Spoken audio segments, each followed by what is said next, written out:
Magandang hapon mga kapartner. No? So dito ulit tayo sa next episode ng Kapartner Podcast. Nakalimutan ko na nga kung pang ilang episode na to ng Kapartner Podcast. That's how well we are doing mga kapartner pagdating sa interviews natin with the experts and especially yung mga members or officers of Global Dominion Financing. We're here to share with you another story, another pwede pala, #pwede pala stories naman mga kapartner. This time by our General Manager for Truck Financing Division. Walang iba, kundi si Sir Arvin Antonio. Palakpakan ulit for Sir Arvin. Hello. Ayan, magandang hapon, Sir Arvin. Good Ayan. afternoon, Ayan. First question would be, paano ka nag-start sa Global Dominion? What's the story behind it? Paano ka nag-join? Okay. Malamang nag-apply ka ng work, tama? Actually, before ako nag-apply ng work, OJT ako ng company. So that was way back 2015.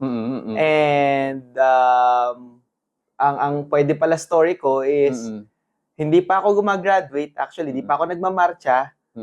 Na-hire na ako as marketing assistant. Marketing assistant. Oo. So, nung nagkaroon ng opportunity na tinanong ako kung gusto ko bang ma-employ kay Global Dominion, hindi ako nag-hesitate. Sabi ko, gusto ko po. And ang unang nagalok sa akin actually is yung area manager at that time. Nag-visit siya sa branch ng Tarlac. And nakita niya kung paano ako siguro, kung gaano ako aggressive. Oo, magtrabaho. So talagang pinapakialaman ko lahat. Dinupuntahan ko yung ibang department, nag-assist ako ng kliyente, kumukuha ako ng requirements. And siguro swerte din kasi nung time na yun, walang marketing assistant ang branch. So, inoferan ako ng area manager ko at that time and that was Ma'am Eugenie, the general manager of car financing ngayon. So, yun, doon nag-start yun. Oo nga, no? So, si Huge, mga kapartner, is now also one of the general managers naman ng another division ng Global Dominion. So, ngayon, general manager na rin si Mr. Arvin Antonio. Pero, yes. Arvin, sinabi mo kanina, it might be your assertiveness, it could be your aggressiveness pagdating sa marketing. Ano sa tingin mo yung iba pang skills na nakita sa yun that time as to why they offered you a job na, although hindi po yun uncommon for Global Dominion, pag nag-OJT ka, malaki talaga ang likelihood na ma-absorb ka rin or ma-employ ka, no? Tama ba? Yes, oo. Ang pinaka siguro quality na nakita sa akin, aside from the aggressiveness, medyo curious kasi akong tao eh. So, inaalam ko lahat. So, maliban sa pagiging marketing nung time na yun, nakita rin siguro nung nag-visit, which is our area manager at that time, na aside from marketing, nagagawa ko rin yung ibang function sa loob ng opisina. And isa yun sa mga ginawa ko nung nag-OJT ako. Na talagang inikot ko yung department sa loob ng opisina. So the marketing, the credit, the loans, ayan. So I have all may basic knowledge ako dun sa ginagawa nila sa opisina. So nakita niya nung nag-visit siya na talagang alam ko yung ikot nung proseso nung mga kliyente. So curious ako, very very curious person ako. So nakikialam ako actually sa mga ginagawa ng ibang tao. So nalalaman ko. So siguro curious and the thirst for knowledge, the thirst for new skills, the new knowledge. Kasi ang dami ko natutunan sa global. So ang dami ko natutunan from documentation, processes, yung effect ng pag-loan ng kliyente. Dito ko natutunan lahat. And so you went above and beyond. Yes. Si Arvin, mga kapartner, pagdating doon. So above and beyond what his tasks most probably are, di ba? Talagang inaral mo na rin yung ibang functions in ibang department. Yes. Now, I've heard you're also the youngest to become a branch manager ng Global Dominion. How old were you back then? I was 21. That time, ang bilis din ng promotion ko talaga. So, from marketing assistant, isa rin siguro sa quality ko na bread and butter ko actually is the being courageous. So, ang tapang kong harapin yung mga yung mga binibigay sa aking task. Like, nung time na yon 2015, I was given the task to open a satellite office. That time, meron tayong mga tinatawag na satellite office or kiosk. Okay. So, marketing assistant ako, binigyan ako ng task na i-open ko yung Rosales kiosk o Rosales office. And nung time na yon, hindi ako nag-hesitate, sabi ko i-open ko. So ako lang yung mag-isa dun sa office na yon, and I Took a was leap of able. faith. Yeah, I was Parang that was 1 hour away from Tarlac Okay. City, by the way. Wow. So I took the courage din na tumira doon, no, talagang ininvest ko yung time ko doon, yung effort ko na i-open yung branch, and hindi yung office rather. And kahit ako mag-isa noon, ang naalala ko, nakapag-book ako ng release noon na more than 1 million. Na nung time na yon, talagang malaking bagay na Malaki mag 1 million pataas ang Correct. isang office. And for a satellite office And pa yun. for a satellite office, yes. So yun, no, in 6 months, from marketing assistant, in 6 months, I was promoted to marketing officer. And after another 6 months, I was promoted as branch manager. Branch manager. Yeah, so 1 year lang yung inano ko, pag talagang 1 year ako naging marketing assistant and marketing officer. Tapos Okay. naging branch manager na ako. Now, I'd just like to take a step back a bit, no? Kasi everything started nung nag-OJT ka na kay Global Dominion, eh. Pero paano ka napuntang Global Dominion for your OJT? What was your course? Saang university ka nag-aaral? Paano mo nakita si Global Dominion? Okay, actually, ang course ko is BSBA, major in marketing management. So, Okay. I was really Medyo looking related for an OJT or pag-OJT-han ko na marketing. Okay. Marketing. So, before, pag marketing kasi, more of selling, more of advertising, yun yung mga napag-aaralan ko. So, naghanap ako nun. And marami ako in-applyan. So, yung mga in-applyan ko, hindi ako tinanggap. Hindi ako tinanggap. Walang tumatawag sa akin. Then, buti na lang, si Global Dominion kasi kaharap nung bahay ng lolo ko. So, there was a time na nandun ako kila lolo ko, tapos yung building na yon, pinagpasahan ko rin lahat. Si Global Dominion ang tumawag sa akin na nagsabi na, mag-OJT ka sa amin, pwede. Okay. Pwede pala, di ba? Hashtag pwede pala, di ba? So, ayun, doon nag-start talaga. So, nung nag-OJT ako first day, talagang hindi ko siya trinit actually na parang training. Trinit ko na siya ng trabaho. Trabaho na talaga. Yung even after my completion nung oras, nung kailangan, I think 400 hours yata yung OJT ko, pumapasok pa rin ako. Pinupuntahan ko pa rin si Global Dominion kasi ang dami ko natutunan, ang dami kong nami-meet na clients. And dati, may mga loan consultants rin. We are calling them agents at that time. Ang dami kong natutunan sa kanila. Ang dami kong nakakasalamuhang tao. Ayun. So, talaga nag-enjoy ako. Hindi ko siya trinit na training lang. Na parang trinit ko na siya na trabaho. But no ako, at least in my case, no, I think very rare yung mga tao na who dreamt of becoming a branch manager, perhaps a general manager in the future. I'm curious as to what was your dream when you were younger? Ano ba yung na-imagine mong gagawin mong trabaho pagtanda mo when you were younger? Okay. When I am younger, when I was at that age, no, ang talagang gusto ko, magpulis. Oo. Makes sense. Oo, si father ko kasi is also a policeman. No? Officer siya sa province namin. So, gusto ko rin maging officer. Actually, bata pa lang ako, gusto ko talaga magkaroon ng posisyon. So, you mentioned very rare, pero ako nung growing up, gusto ko talaga meron akong rank, meron ako kumbaga yung tatawagin akong sir, yung mga ganyan. So, parang ako doon, na-attract ako sa ganun, sa title, position, rank, no? And alam ko din na nung nag-graduate ako, hindi naman yun basta-basta makukuha. Hindi naman yun basta-basta ibibigay. So you will really have to earn it. Diba? So talagang nagpursige ako. Sakto naman Gusto ko maging police. Gusto ko maging officer. General, pag highest, pag police, di ba? General na rin naman ako ngayon, di ba? General manager. For truck division ng Global Dominion. But has it changed? No, you mentioned earlier na when you're younger, gusto mo matawag akong sir, I was longing for the title, sabi mo.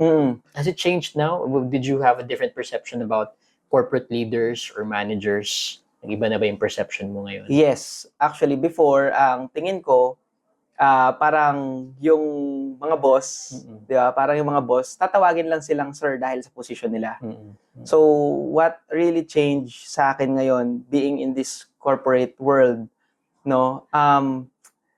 hindi lang sa position makukuha yung respect. Mm-mm. So, it's really about, siguro, ano ba yung tamang term ko dito? Hands-on sa mga tao. Mhm. So, talagang kailangan mong i-earn yung respect ng mga tao through how you, Take care of yeah, them. to Oo. take care of them. So parang Um, servant leadership Yes, ito, no? oo.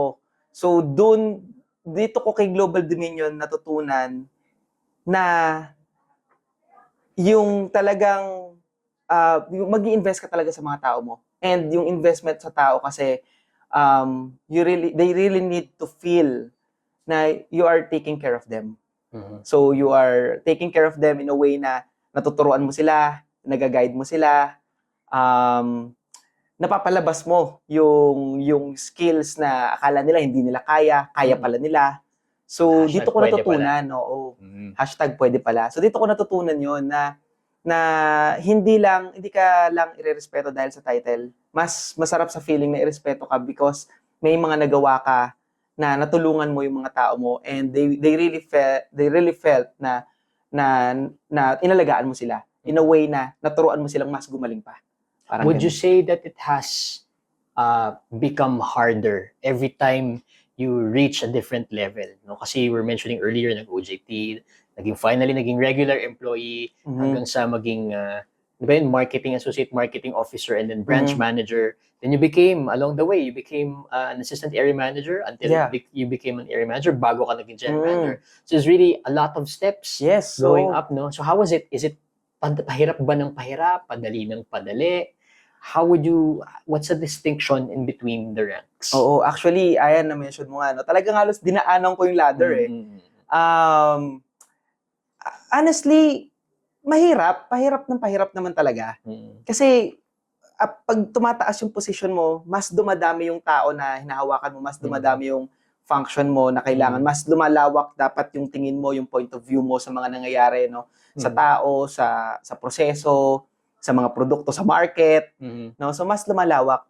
Pero siguro ang isa rin na nag-push sa akin, bakit ko nagawa na maging general manager is I love the challenge. Mhm. I love the challenge.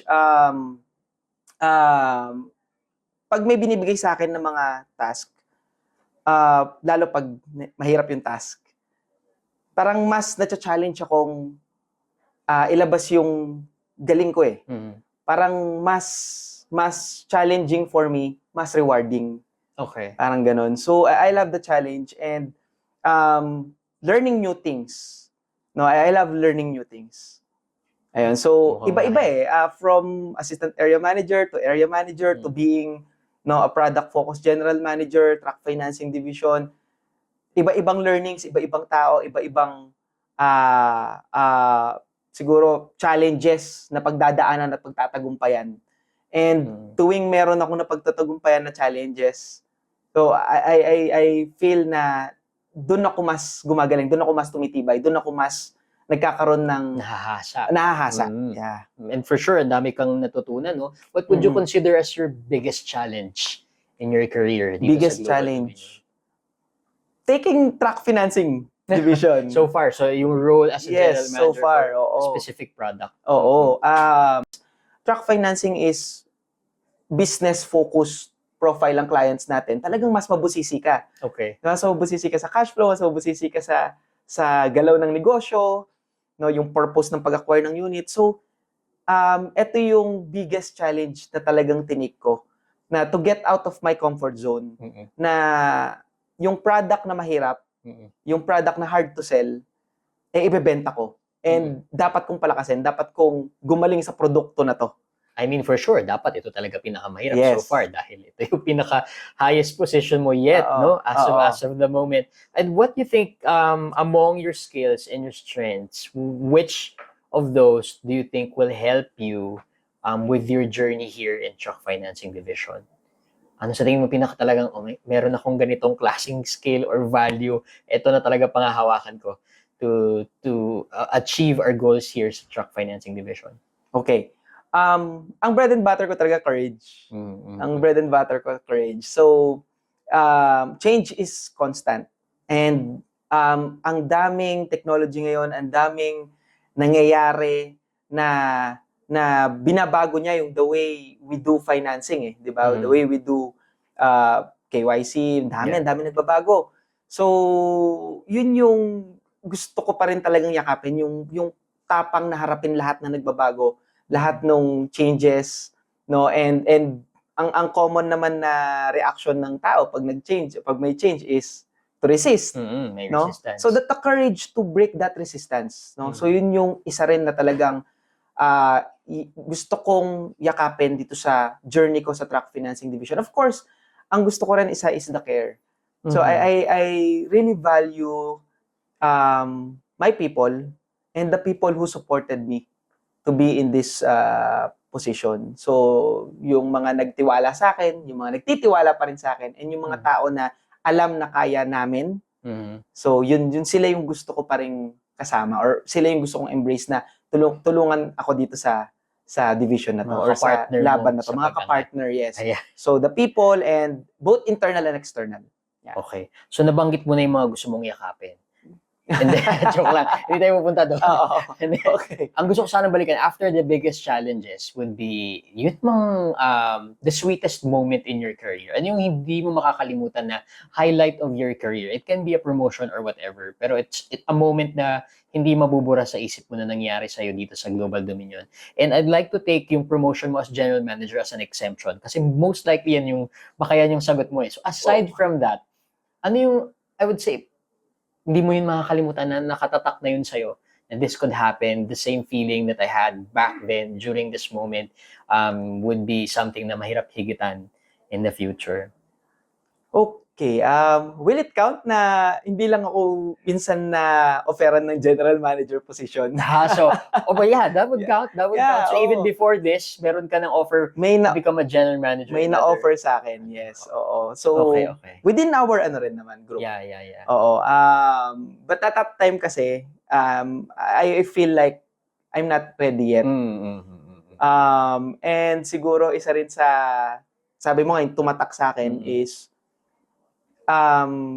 yung boss namin at that time, yung leader namin at that time, tinawagan talaga ako. And naramdaman ko yung sincerity niya in saying na, I really need your help. And you are the most capable person to handle this. So, yun yung pinakatumatak talaga sa akin na bakit hindi ko nakita yon, di ba? Bakit yung leader ko nakikita na I'm the most capable person to handle a higher position, a higher level position. So, yun yung tumatak sa akin. No? So, interesting. Do you regret na hindi mo in-accept yun? Yung first? No. Okay. No. I feel like ito yung talagang para sa akin. It made you more ready for this. Yes, it made me more ready for this, really. Yun. Okay, good. So that means you're ready to face all the challenges you can possibly face in this new division, no? Ito naman, question from most likely based on public perception, no? Marami kasi sa public ngayon, I don't know if you guys have seen yung mga posts sa social media, usong-uso to among Gen Z and ano ba mas bata sa mga Gen Z? Alpha, whatever. Kung ano man generation na kayo, mga bagets ngayon, no? Usong-uso yun that I can see na, you know, when you're an employee, just log in on time, log out on time, mga ganon. Relax, they talk a lot about work-life balance instead of work-life integration. No? What can you tell them? I was kind of thinking, is it really possible if you deliver just the bare minimum of what expected of you to grow in a company or to climb up the corporate ladder? If ang kaya mo lang i-offer is what's asked by your job description. Yeah. If ganun yung magiging behavior and ganun yung gagawin natin, then hindi tayo mag-grow. Diba? Hindi tayo mag-grow. If you really want growth, if you really want career growth or personal growth or lahat ng growth, no, you have to exceed. You have to go beyond. Diba? Go beyond your limits. So ako kasi isa yan sa mga na-practice ko. I'm not saying na hindi naman kasi counter siya na parang pag nag-overtime ka or pag nag-extend ka or pag if you're doing another task, no? Hindi ibig sabihin nun mabagal ka. Hindi ibig sabihin nun hindi mo nagagawa on time. So ako if ililimit mo yung sarili mo sa kung ano lang yung binigay sa'yo, hindi ka mag-grow Katulad nung sinabi ko kanina na sa history ko, hindi ako nagstay sa isang department nung nag-OJT ako. Talagang inikot ko, gusto kong malaman lahat, gusto kong matutunan lahat. So, isa yun sa mga, I think, na nagawa ko. So, kaya naging knowledgeable ako to handle more and more or to get to handle a bigger roles pa. So, every time na may bagong role, hindi ka pwedeng mag-stay lang dun sa kung ano yung binigay sa'yo. Kasi kung yun lang gagawin mo, yun lang matututunan mo. Hindi mo makikita yung ibang mga nangyayari, di ba? So, bigger picture-wise, nalilimit yung bigger picture mo. Nalilimit yung vision mo. So, it's harder to learn new skills. It's harder to learn new skills, yes. So, I don't believe dun sa kung ano lang yung binigay, yun lang gagawin. If you really want growth, if you really want personal, career, and everything, growth, talagang you have to go beyond your limits or the task that was given to you. Okay, I think that's really nice message na kailangan itandaan ng ating mga kapartner. Siguro, I'll give you the last moment na, Sir Arvin, to convince or to send a message to our audience, sa ating mga kapartners as to bakit, anong meron sa Truck Financing Division ng Global Dominion, why is it the best option for them if they want to avail of financing products, and if they're interested in joining Global Dominion, particularly the Truck Financing Division of Global Dominion, saan sila pwedeng pumunta para makapag-apply, mga information about your team.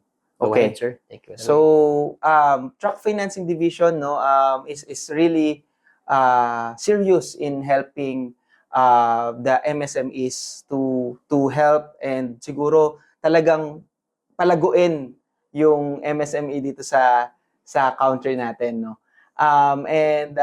We've been continuously improving the product. We're continuously improving, and right now mas binabaan natin yung rates, and wow. Yes, binabaan natin yung rates, no. And sana marami pa kaming matulungan sa inyo. If meron po kayong mga kilala na gustong kumuha ng truck, no, we can assist them. We have a variety of products that will fit, no, their needs. Ayan. And for those naman na gusto mag-apply, you can apply sa HR natin, and then they will refer to us yung resume, application ninyo. Everyone is welcome. We will help you. No, we will help you build your career in Global Dominion Financing. Also sa mga aspiring na maging leaders, maging akatin yung position na gusto nila or makuha yung position na gusto nila, ang message ko lang dyan is took that courage and always be courageous in what you do. Always be courageous to accept new challenges and go beyond what you can. Go beyond what you believe you can. Because you can. Wow! Maraming salamat, Sir Arvin. And of course, you can go to gdfi.com.ph for our products and services, and email your resume to careers@gdfi.ph for your job application and job increase naman as well. Palakpakan po natin si Sir Arvin Antonio. Maraming salamat, Sir Arvin, General Manager for the Truck Division of Truck Financing Division of Global Dominion. Maraming salamat ulit mga kapartner, and hanggang sa muli. Thank you. Thank you.